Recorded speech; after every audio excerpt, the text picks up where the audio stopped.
Sit in a get with you, baby, tonight. I don't wanna love, I don't wanna fight. I don't wanna have to tell you all the things I know. I don't wanna stay, but I don't wanna go.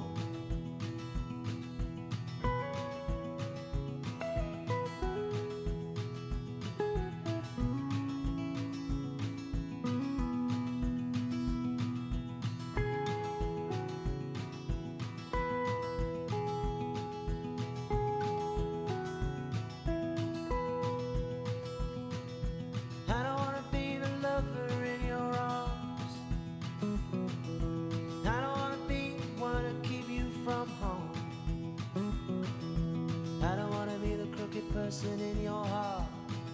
I don't wanna stop, but I don't wanna stop.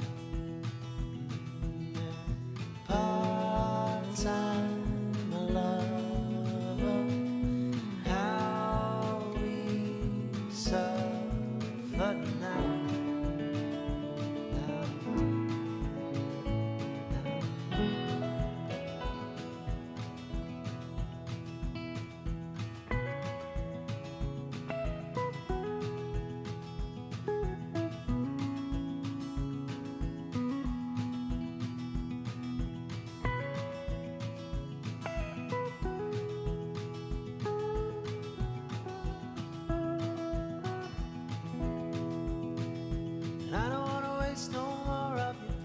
Time.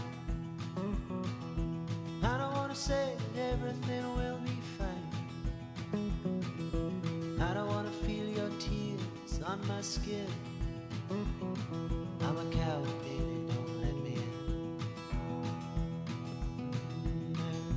Part-time lover, how we suffer now.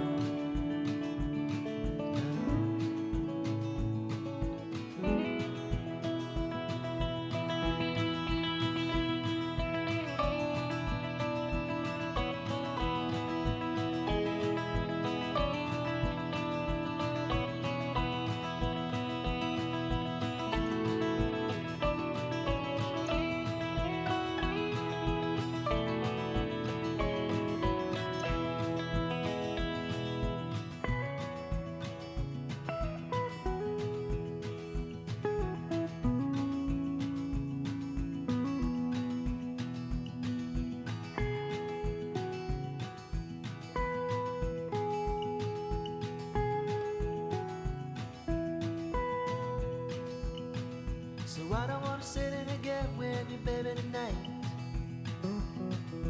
I don't wanna love, I don't wanna fight. I don't wanna have to tell you all the things I know. I don't wanna stay, but I don't wanna go.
To see my mother, I'm going there, no more to roam. I'm just going over Jordan.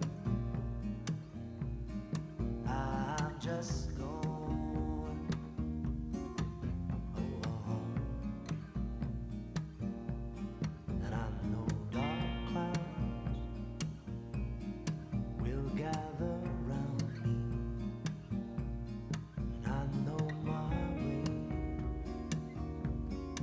is rough and steep, but golden fields stretch out for me, where weary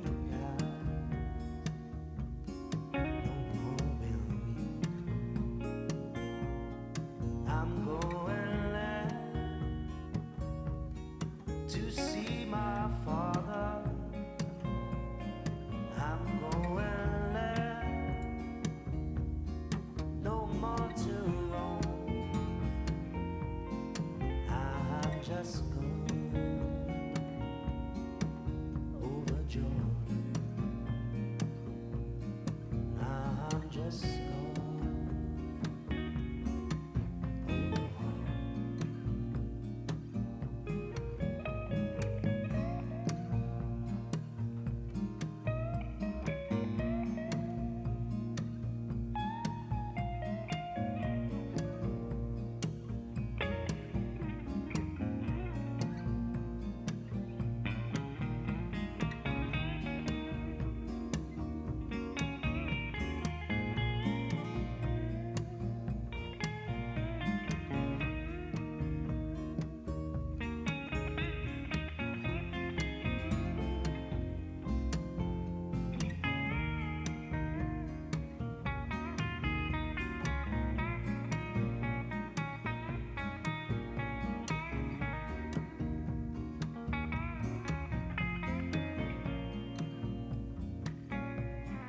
I'm going there to see my brother. He said he'd meet me when I come.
Hush, little darling, don't say a word.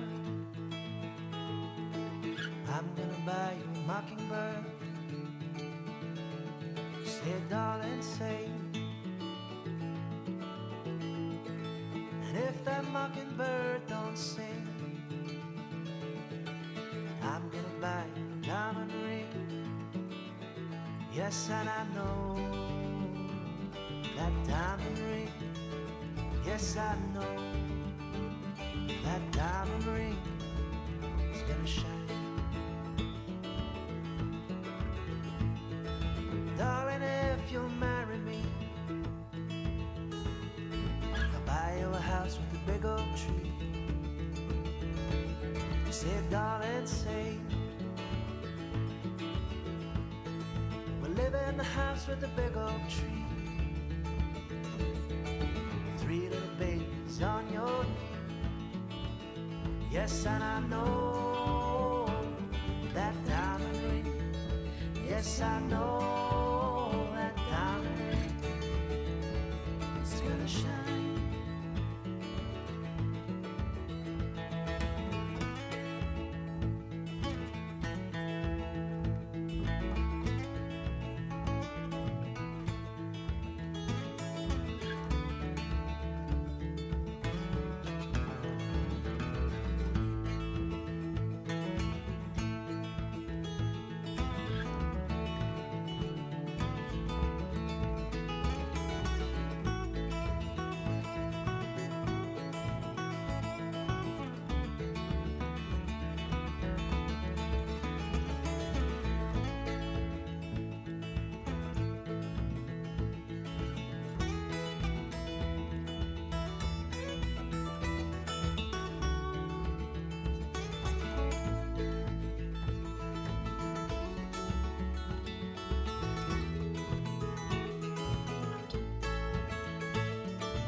So hush, little darling, don't say a word.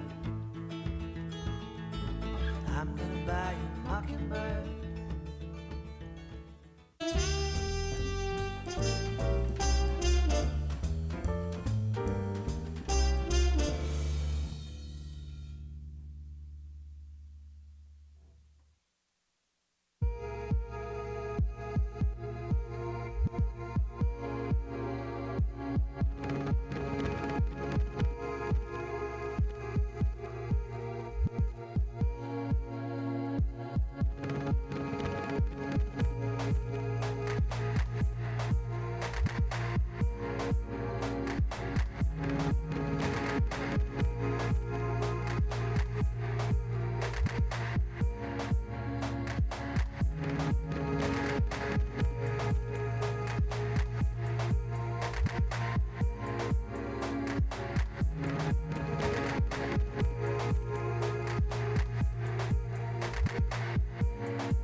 Good day, this is Thumbs United.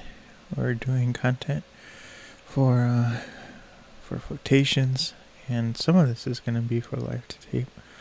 But mainly what we're going to be doing today is working on 3D and VR photography for the New York project. It is, we're not going to be editing them. We're just going to be going through and selecting the best ones, and then later in the process we're going to be applying animations to them, and then working on the actual video projects with the photography. But right now we're just going to be selecting the best ones. Yesterday I spent managing the footage and photography hard drive. I just got home yesterday at about 9 in the morning, and I had to get everything onto this one hard drive. I keep everything stored on different hard drives, but this, I have the video project is all on one hard drive, so I have to get everything in there. I get them the file names all done, which is a long process. And so it's kind of pre-sorted in the operating system, but then I go through and import them to Lightroom, which is what I'm using now. And then we're gonna select the best ones, and then those are gonna be the ones we both animate and use for the VR videos. So I imported everything, and this is just from this last trip to New York. So from June 28th to June 5th. We went through and selected them earlier in past streams, which you can check out on the past casts. And we went through an extensive amount of photographs. But this new section, there's even more, and it's primarily 3D and VR that I shot this time. And so there's about 14,500 photographs we have to get through. So I don't think we're going to get through them all today or this stream, but I am going to do another creative stream in the evening between 9 and 11. We go late until the night. So let's get started.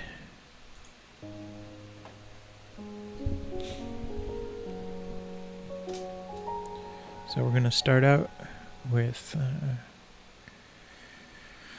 our 3D photographs, and these 3D ones, technically the VR is also in 3D, but the ones we're going to start with is just the 3D ones. I use a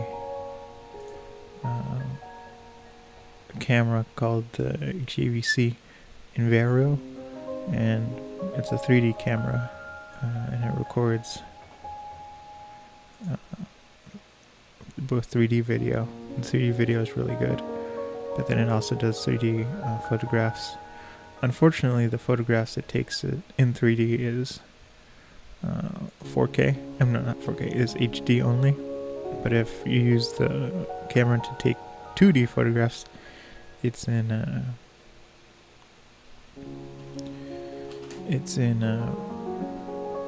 2K.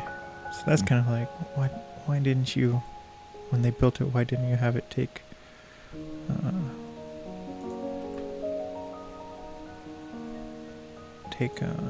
2K 3D?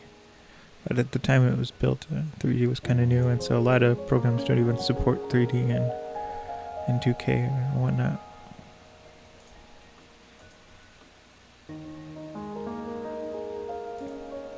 So these photos are taken outside the Guggenheim. That's this building.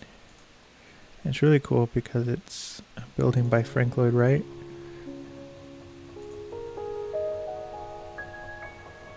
And it's a spiral, a self-supporting spiral. So when you go inside, it's kind of like almost a sphere.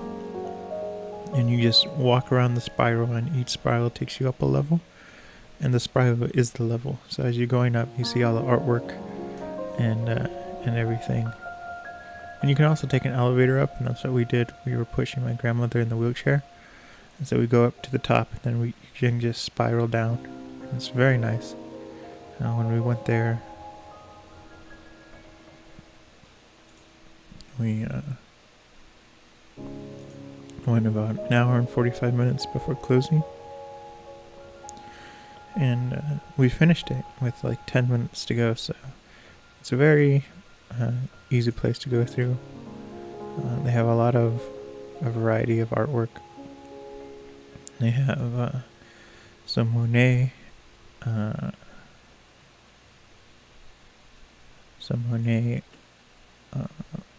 they have a Matisse. Who else do they have? Degas, who I really enjoy. And then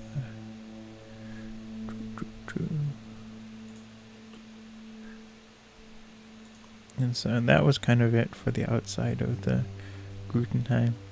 I looked it up online, and they were like, no photographs allowed of anything. And then we get there, and everyone and their uncle has cameras out. The security's letting everyone take photos, and I was like, oh, because I was like, you know what, I'm not even going to take my camera or my camera bag in if they don't allow photographs. So I was like, oh, I could have been taking photos. But, so the internet lied.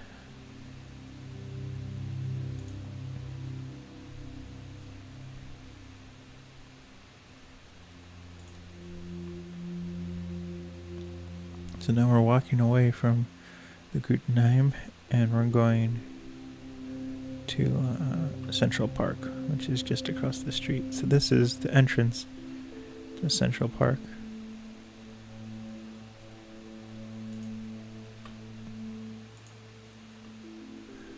I'm taking a picture of this dog drinking water. And we didn't get very deep into Central Park. We kind of just went along the walkway for runners. So this is kind of the photograph. So this is like the huge lake, and this is the city across the lake. We're in Central Park now. So it was a really interesting skyline. We walked to this building, and then we turned around and walked back. We would have walked further, but we were pushing my grandmother in the wheelchair. And so that's what happened there.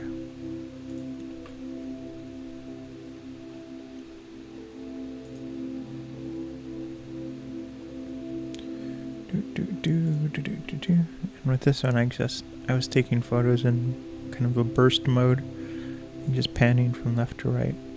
You'll see the wider angle photographs when we're doing the VR. Some of them are the same. Then we had geese. They had baby geese, goslings. And they're right there.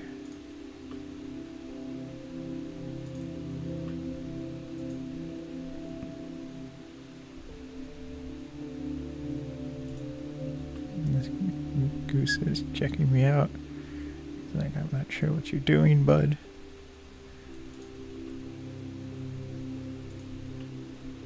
But we're up on this platform, so they can't get to us and we can't get to them. So they're just chilling. But it was really beautiful there. I mainly took pictures of plants and stuff.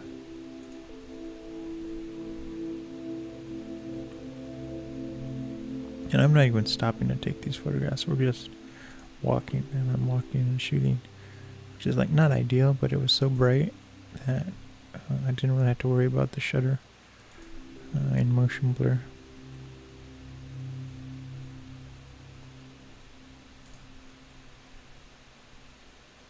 So we're getting closer to this building.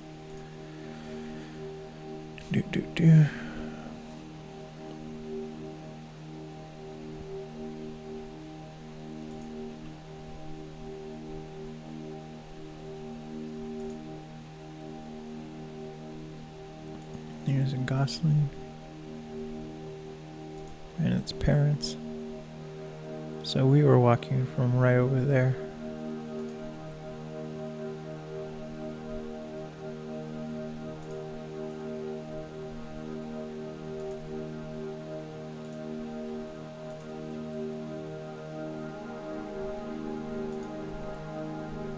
So we're almost done with this section.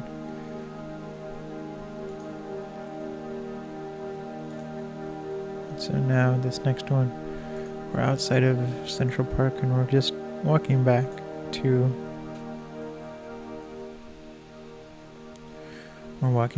our car, which is parked just outside the Guggenheim.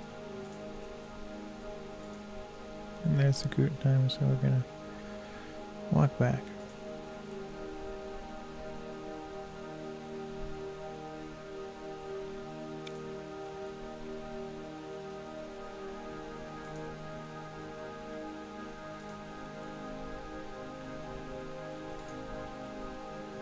Okay, so that was it. Now we're going to go to Pennsylvania. And this is a park in Pennsylvania called Longwood Gardens. And we have a ton of photography from here. And the gardens are huge. I've been there twice, and I've only seen probably less than a quarter of it. I spent most of my time in the botanical gardens and the greenhouses, and then we did a little bit of walking in the forest and everything. And this is just along the path to get to the botanical garden / greenhouse. So this right here, that's the botanical gardens, and they have a ton of interesting flowers and everything. So I'm really excited to be editing this and see which photographs I have.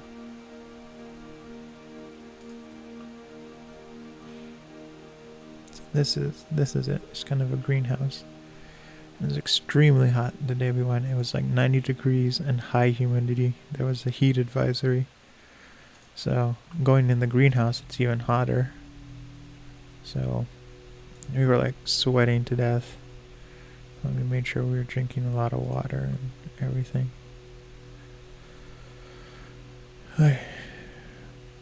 Then there was this cat, and we were like, "Are you alive?" He's just laying there, and the kids would go by and pet him. And he didn't care. He was just like, "It's too hot to care." And then a squirrel came up to visit us.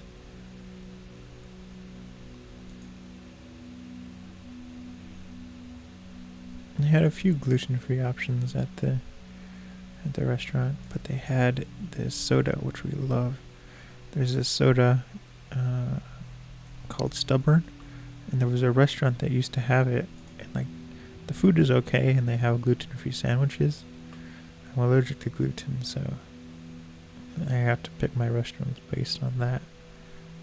So if a restaurant has gluten-free options, there's like 100%, not 100, but it's like an 80% chance my family and I will eat there to try it out. And it's just nice that restaurants are getting more inclusive to people with allergies and everything. Because like 15 years ago, it was near impossible. There was no huge gluten phase, but now there are so many people who are either trying to be healthy and avoid gluten or have actual gluten allergies, or what's kind of in between a gluten allergy, which is called gluten intolerance. And gluten intolerance is kind of like you're about to get an allergic reaction, but you can't really handle gluten in normal ways. Like you might just get an empty stomach or headaches.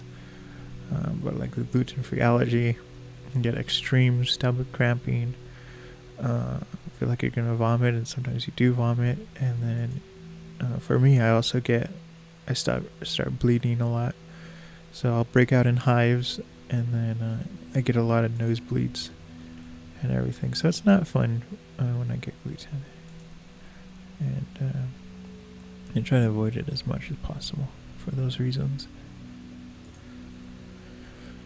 But anyway, so that gluten-free restaurant that's in Michigan, they had this soda called Stubborn. What we're looking at right now is an organ. These are the pipes and everything in the organ. So these are really small pipes, and then there are some that are even bigger, like these ones, and they make the sound for the organ. And then these are all the options and everything for the organ. but the it's called Stubborn Soda, and it's so good. And their root beer is just like phenomenal. And then the restaurant took out the soda machine for that, and we're like, what? Because that was like 90% of the reason why we go there, is just to get that soda. It's like super rare. And so we were really surprised when we went to Pennsylvania and they had it, and we were like, yes. So they had a soda machine. It was really fancy because it looks like the taps at the bar. You pull the lever and then you get the soda. But it's just really good. Really good root beer, and they have a whole bunch of other flavors. So we were like jackpot. So now we're inside the botanical gardens, and it's like, this part's like half greenhouse, half just indoors. There's a section where we're going to an actual greenhouse. And these are just lily pads, and they're enormous. It's really cool because there's a ton of dragonflies just flying around, which I got a few photos of. It was so hot. Like I said, it was about 90 degrees. And really high humidity. So it was nice for my grandmother. She loves the heat. We joke and say she's solar powered.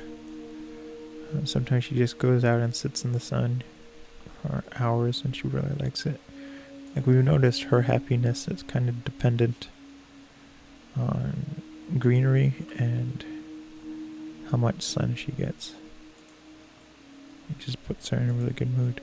Now we're inside of one of the greenhouses.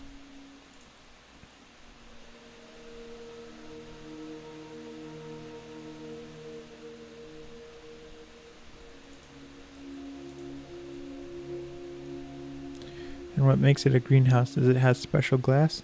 Most glass will block UV light kind of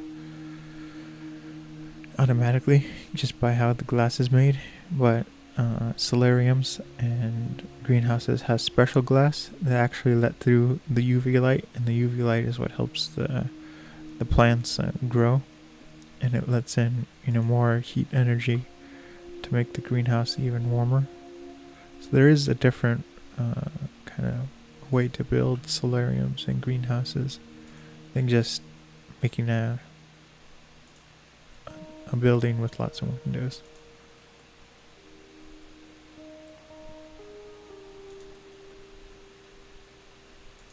So the greenhouse was like 105 degrees. And then we have some bonsais here.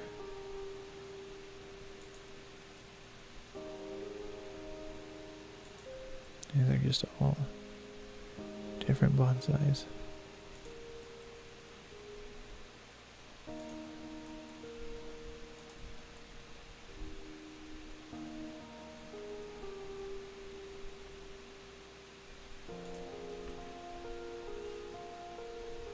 And then these are actually grapes, and they're hanging overhead.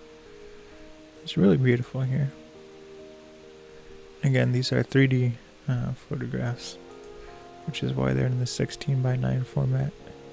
The VR photographs are in a ratio of almost 1:1. It's 4:3. 4:3 is an old ratio. It's more of a square. And the old TVs, before we had widescreen TVs, or 16:9, they were in the 4:3 format. So it's a ratio that's been around forever and kind of a standard. But it also works really well for VR. And the VR we're doing is not 360 photographs. It's just 180 degree photographs. So it's like looking out straight in front of you. And you can look to the left and you can look to the right. But you can't look. There's nothing shot behind you. And I like that a little better because you don't have to worry about setting up the camera and then getting out of the way from what's behind the camera. Because if you did that, if you just take it like a regular photo, every photo you take, it would be, the thing you're taking a photo of, and then the users would look behind them and there's the photographer just standing there taking the photo. So you can't really do handheld photography if you're holding the VR and don't want to be in the photograph, which I don't really want to be in. The photography is not about me. It's about the location and everything. So that's an advantage of doing a 180 degree VR, because you can kind of focus more on the subject and not have to worry about being in the photo or setting it up on a tripod and then getting out of the way, then worrying about other people walking past, because this is an open garden and there's tons of stuff. So now we're out of the botanical gardens and we have the topiary garden. And what's really cool is they have this show at night where they'll have the projectors and they line up all the graphics with the topiaries, and then they make it look like the topiaries are dancing and they have different light patterns. So that's pretty cool.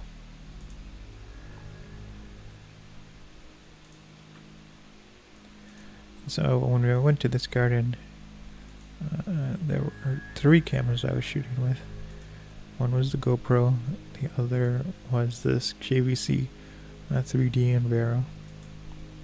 The last one was my Canon, which is a 35mm DSLR, but it has a crop sensor, so it's not as wide angle.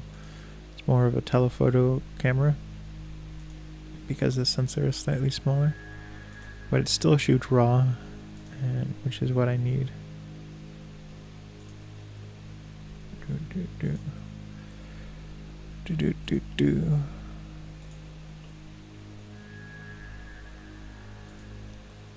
Now we're starting to walk through the forest and the day is ending. The sun is setting. And what's really nice about the JVC camera is they call it the AI mode. It's just everything's automatic. The camera almost shoots better in automatic mode than it does in manual mode, and I don't know why. When you're shooting in manual mode, you don't have full control of all the features. Like you can't control, like if you're controlling the shutter speed and the aperture, it doesn't let you control the ISO because it still wants to make the adjustments. But you can do the ISO and the shutter speed, and they don't call it ISO, they call it the gain, but that's the same thing. ISO, gain, and ASA, they are all referred to the ISO settings, which is how sensitive the camera is to light. So the more sensitive a camera is to light, you can shoot in a darker environment and the photo will still come out bright. And so you might think, why don't I just leave it at a high ISO all the time? And the reason is, the higher the ISO, the more sensitive it is to light. And because of that, the image gets grainier. Things that are dark get more pixelated, and it makes a really grainy image. So it's a lot lower quality image than shooting at a low ISO. And so you want to shoot as much as possible in the lowest ISO you can possibly shoot at. So standard ISO settings is 100, 200, 400, 800, 1600, and 3200.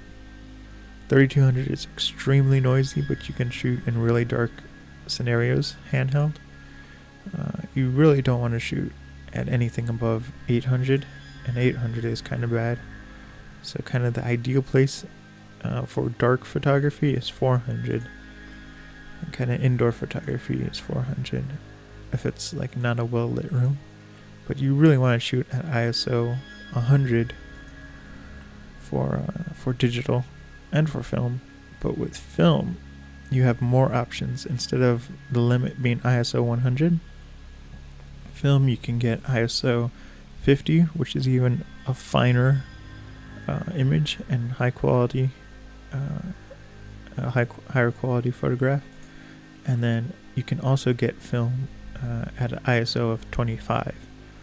And so what that means is ISO 50 it is not very sensitive to light. Things have to be extremely bright, but it produces a lot smoother image and higher quality. It's like if you had so like maybe the standard resolution for film once you scan it in is about 18 megapixels if it was an ISO of 100. And so if you do an ISO of 50, the film grain gets even finer and smaller. And so the megapixel range, instead of being 18, will go up to like 30 megapixels to get a 1-to-1 ratio, converting film into digital. So then if you go to like ISO 25, the quality of the film just gets so much higher that instead of being 30, it goes up to like 50 megapixels. And that's one of the nice things about film, is that depending on which film you get, you can crank up the quality of the image, which is not something you can do with digital. You're stuck with, you get a 20 megapixel sensor, you're stuck with 20 megapixels no matter what settings you apply. The settings can get worse than 20 megapixels, again by changing the ISO to something high, or changing the settings to record lower than the sensor megapixels. But you can never get better than the 20 megapixels. So that was all the 3D photographs, and it's just 3D photographs that can be used for fixed view VR, which is VR with no head tracking. It's like fixed view VR is like you're sitting in a movie theater and it's projected on the screen, and so that's what fixed view VR just means. Now we're going to be going into the VR content, which is also in 3D, and we're going to be selecting the best ones for what is the word? The best ones for 180 degree head tracking. And yeah, like I said, they're also 3D. So we only had really two areas in the non-head tracking. We have all of this in VR, and some of that is because, the majority of this is because 90% of the VR I shot was when the camera was mounted to the car. So we're driving for an hour or 2 hours and it's taking a photo either every 2 seconds or every 5 seconds or every 10 seconds. And so if you're driving in the car and you're driving for an hour or an hour and a half and it's taking a picture every 2 seconds, you get like around 2,000, 4,000 photographs. So there's a ton of duplicates here.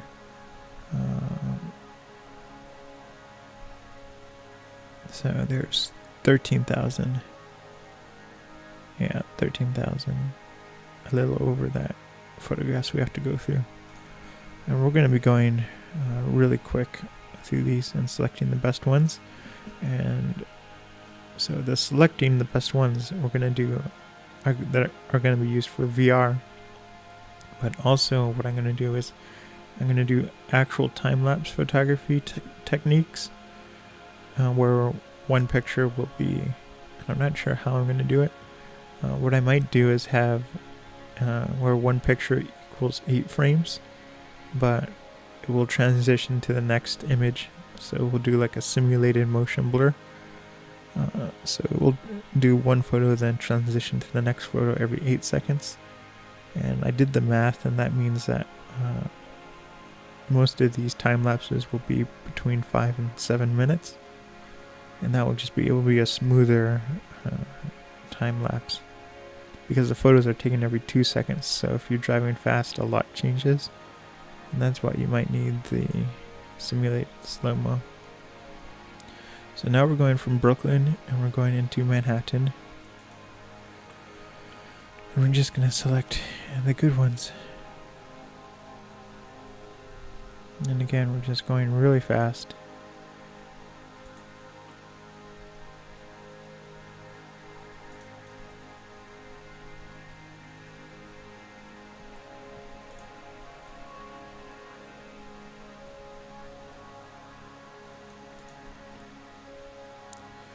And most of this stuff is starting out in Brooklyn and going to different parts of New York City.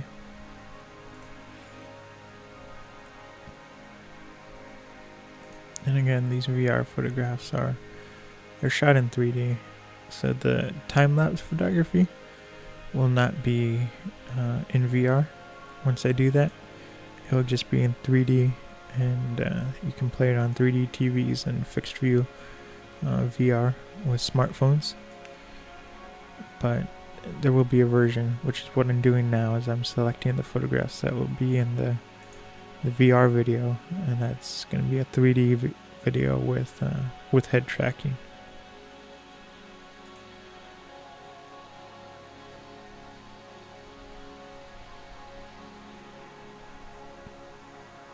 Now I'm trying to select photos with as few cars in front of the camera, like directly in front of, because I have to edit it differently than I edit the footage from live to tape. Live to tape, I just put a sensor bar over the license plate. With these photographs, what I have to do is I have to load each one into Photoshop, and then what I'm going to do is spot hue the license plate, and that will just get rid of the numbers. So it would be faster and I can do more, but it's a little bit more of a headache because I have to do it for the left eye and the right eye. And the good news is I had a free day where we just spent our time in the hotel doing paperwork, and while we were doing that, I was writing the program for putting these photos in the VR format. So this is about, from there to there is about 122 degrees. You can see the car, you can almost see, completely what's to the left and to the right of the hood. I love this one. I don't know how it will look in VR. And so it's a flat image right now, and so what I wrote my program to do is it's going to convert this degree of VR, and it's going to put the distortion so it's projected onto the inside of a sphere.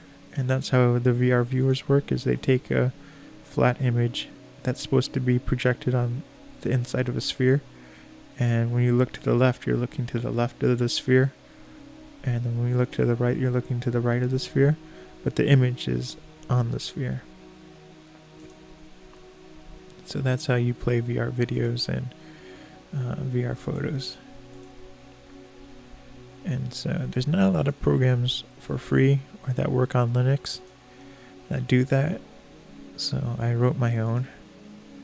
And what's nice is once I select all these photographs, I will be submitting them to my Linux box, and it will just run. It's going to take forever and convert them to the VR format.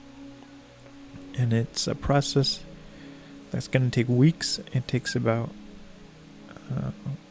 40 to 50 seconds per photograph, and it's because it's not doing it at the resolution of HD. It's doing it at 30 megapixels, which is closer to 8K. And then once I edit it, once I make the video I'm going to release in either 5K or 4K. I want to do 5K 3D, but we'll see. I'm experimenting with options on how I'm going to release it. YouTube supports 8K VR, but that would take too long to render.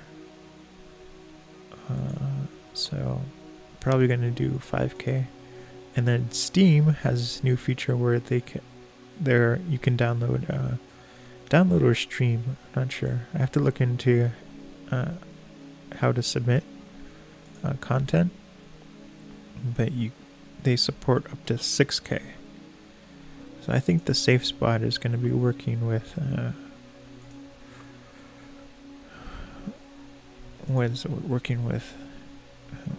either 5K or 6K, but 4K should be good.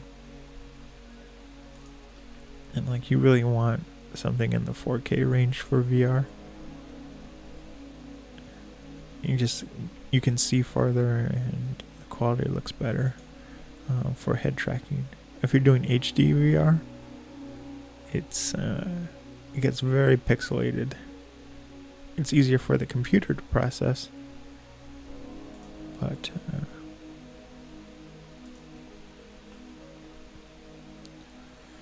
it's more, the quality just goes down so much. Because if you think about it, if you're looking at an HD image, the part you're looking at is like the inverse of a cube. I mean, technically it's the inverse of a sphere, but that's too complicated. You're only looking at the inverse of a cube of resolution. So it's like it's below standard definition, the part you're looking at. But if it's 8K, then you're really looking at a certain section of the sphere. So it's really like you're looking at 720p or HD.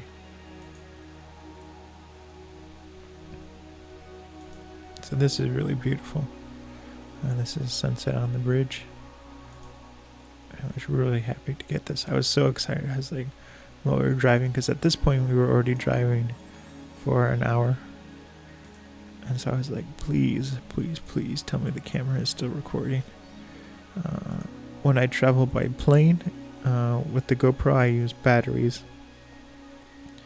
But when I'm doing road trips, what I do is I set the GoPro up with a cable, and I solder a USB cable, one end to the battery adapter, and then it's a really long USB cable, and then I connect it to this huge battery, which is for remote control cars and airplanes. And so it can take pictures for 11 hours at a time. And that's what I did with a different project we will be editing in the near future called America Series 1, where I did a road trip from Michigan to California. I got a ton of photographs, also in VR. And the 2D versions have come out already, and they're on Photations.com, but the VR versions I still have to edit.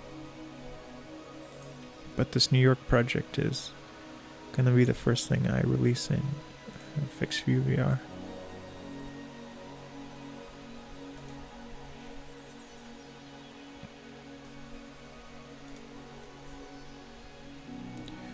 So the sun is setting. A lot of this I can go through so fast because we're stuck in traffic. So a lot of the photos are exactly the same. I don't like that one. I like this one. So we're pretty much going to go till I finish this section. And the stream will be over. I am going to be streaming again today between 9 and 11 p.m. Eastern Time. I'll go through the other batch. I still have stuff to do. I woke up extremely late setting all this up.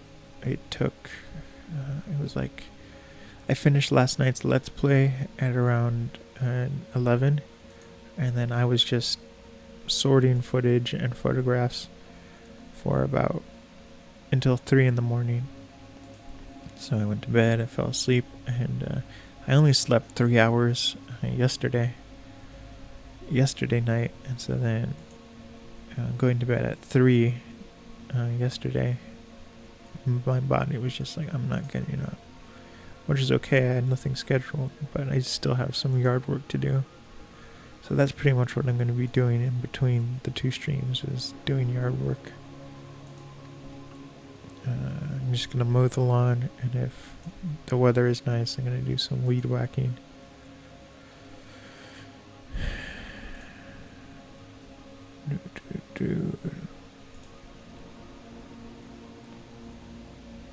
I plan to get more work done tomorrow, kind of outside.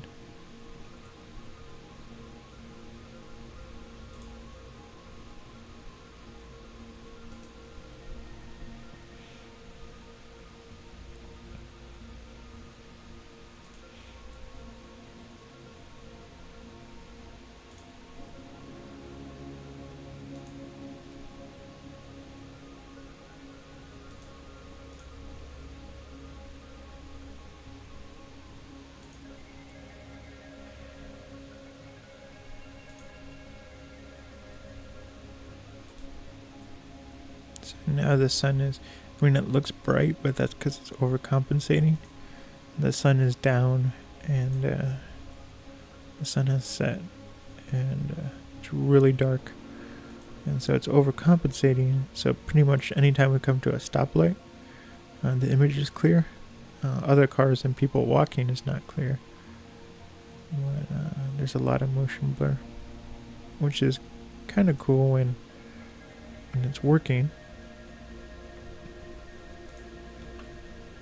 And the road is smooth. But this one, that's a cool image.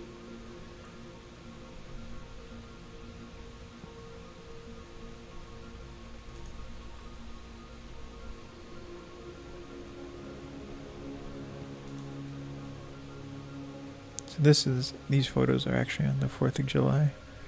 And we tried to eat at like non-chains and like native to New York restaurants that were also had gluten-free options. But on the 4th of July, nobody was open. I was calling like 20 or 30 restaurants. And again, none of them were open. So we ended up eating at California Pizza Kitchen, which is good, but it was a chain, so I was kind of like, came all the way to New York and ate at California Pizza Kitchen. But most of the time in New York, we found unique places, and they were all very good. One of the restaurants we ate at was this place called Senza Garden. No, Senza Gluten, and everything on the menu is gluten-free, and it was really good. I got a risotto with truffle oil, which I pretty much only get food with truffle oil in New York. I don't know why. It's just they offer it so much more often. And like I usually don't like mushrooms, but I'm a big fan of truffle oil.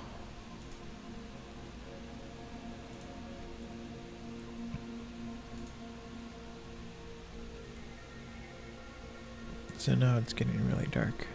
And like even though the camera's compensating, you can see the sky is getting darker. And then you get so much more lens flares from the light because there's such a difference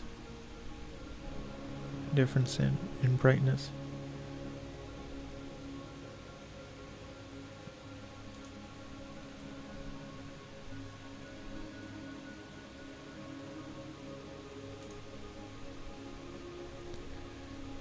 Okay, so we're coming to the end.